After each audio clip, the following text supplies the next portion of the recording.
Index analysis 8 अप्रैल 2025 Nifty का second support level है 21,570, Nifty का फर्स्ट सपोर्ट लेवल है 21,960, निफ्टी का फर्स्ट रेजिस्टेंस लेवल है 22,490, निफ्टी का सेकंड रेजिस्टेंस लेवल है 22,780, बैंक निफ्टी का सेकंड सपोर्ट लेवल है 47,760, बैंक निफ्टी का फर्स्ट सपोर्ट लेवल है 41,070, बैंक निफ्टी का फर्स्ट रेजिस्टेंस लेवल है 51,110, बैंक निफ्टी का सेकंड रेजिस्टेंस लेवल है 52,140, फिर निफ्टी का सेकंड सपोर्ट लेवल है 22,905,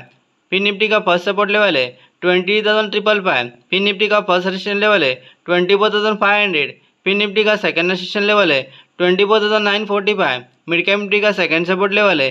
10,090, मिड कैप निफ्टी का फर्स्ट सपोर्ट लेवल है 10,470, मिड कैप निफ्टी का फर्स्ट रेजिस्टेंस लेवल है 11,180, मिड कैप निफ्टी का सेकंड रेजिस्टेंस लेवल है 11,585, सेंसेक्स का सेकंड सपोर्ट लेवल है 71,615, सेंसेक्स का फर्स्ट सपोर्ट लेवल है 72,665, सेंसेक्स का फर्स्ट रेजिस्टेंस लेवल है 74,050, सेंसेक्स का सेकंड रेजिस्टेंस लेवल है 74,685।